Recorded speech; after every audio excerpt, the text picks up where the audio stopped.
Golda Meir se plaint à Nixon et dit ah, elle a la vie tellement dure. Elle a une position excessivement compliquée et dure. Nixon qui la regarde et dit avec tous mes respects, Madame la Première ministre, moi j'ai le droit de me plaindre. Moi j'ai 250 millions de citoyens. Vous avez à peine 3 millions. De quoi vous vous plaignez? Eh bien, avant que je vous dise la réponse qu'elle lui a répondu, disons d'abord le Tehillim, chapitre 100, Mizmor le Soïda pour remercier Akadosh Baruch Hu, afin qu'il nous donne déjà la réponse, qui est la Goula. Mizmor le Soïda, Rila de Nekoloretz, Yves de Sadene Bessim, Chouba le Fad de non, de Ukadene, Yoelim Hu, Sada Vela, Nachnama, Bitsab, Barisa, Beishor, Soïda, Chatzoïsa, Besila, Hoïda, le Bach, Shmoy, qui toiva Adene, le Lam Chazda, Viad, Doi, Vodor, Emun, Soï, donnons de la Tzedaka. C'est la réponse à tous les problèmes. Même au problème de Golda Meir. Et voilà ce que Golda Meir lui a répondu. Oui, monsieur le président, vous avez raison, vous avez 250 millions de citoyens. Moi, j'ai 3 millions à l'époque, 3 millions de présidents. Rien à comparer. 3 millions de présidents, 250 millions de citoyens, c'est rien de comparable. Eh bien, elle a raison. Golda Meir a raison. Nous sommes tous des présidents. Et regardez quelque chose de vraiment surprenant. La paracha de cette semaine. Yitro, qu'on a lu ce dernier Shabbat, nous avons reçu, nous avons participé à la révélation de Sinaï. On a reçu les 10 commandements. Et maintenant, la paracha, donc la part de la Torah qui suit Yitro, Mishpatim. Comme il est dit au début de la paracha, Ve'ele hamishpatim asher tasim lifnehem.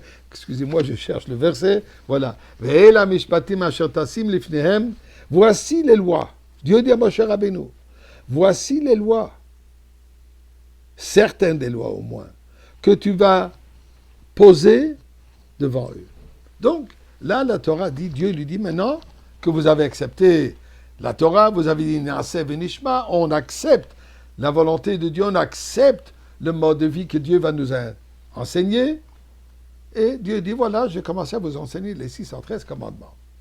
D'après vous, qu'est-ce que vous pensez aurait dû être le premier commandement? Qu'est-ce que devrait être le commandement le plus important? Kippour, les fêtes, Shabbat, respect des parents, manger kasher, pureté familiale. Quelle devrait être la première mitzvah d'importance? Eh bien, regardez quelque chose d'extraordinaire. Qu'est-ce qui commence? Il dit, si vous allez acheter un esclave. Alors, sachez que l'esclave juif ne peut travailler que 6 ans, maximum 6 ans, jusqu'à l'année de Shemitah, jusqu'à l'année sabbatique. S'il insiste qu'il veut rester encore plus longtemps, toute une procédure, il faut lui trouer l'oreille, et même là, pas éternellement, pas plus tard que le Yoval. Ça, c'est la mitzvah la plus importante. Avec ça, on commence toute la Torah. Avec ça, on commence à nous enseigner toutes les lois de la Torah, tous les 613 commandements. C'est quoi le sens? Eh bien, vous savez, dit dans Pirkei Avot, Rabbi Yehoshua ben Levi nous dit, tous les jours, il y a une voix céleste qui sort du mont Chorev et dit, malheur aux hommes à cause de leur mépris de la Torah. Et ensuite il dit, les tables de la loi étaient engravées, charut al halochot. Les lettres de la Torah étaient, de 10 commandements, elles étaient engravées. Il dit, ne lis pas charut engravé, mais lis le cherut. Cherut qui veut dire quoi? Libre. Car il n'y a pas d'homme libre sauf celui qui s'occupe de l'étude de la Torah. Nous dit Rabbi Yehoshua ben Levi, la liberté est quand on vit une vie basée sur les principes, sur les enseignements de la Torah. On est sorti d'Égypte, pas pour ne pas travailler dur, pas pour juste, finalement, oublier le passé dur de l'esclavage égyptien. Non. On est sorti d'Égypte, pourquoi? Pour devenir serviteur d'Akadosh Baruch Hu. Si la personne comprend que notre vie est une servitude à Dieu et pas être serviteur à un être humain, là, on va pouvoir suivre la loi de la Torah. Et effectivement, Golda Meir a raison.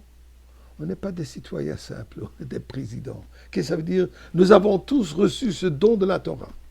Et par ce don de la Torah, nous devenons des serviteurs d'Akadosh Baruch Hu et pas des esclaves à d'êtres humains. Et même si la personne fait l'erreur, on lui dit c'est temporaire. Sache que tu vas être délivré de cela. Donc, nous les présidents, on mérite déjà que Mashiach nous libère et nous amène au Beth Amikdash.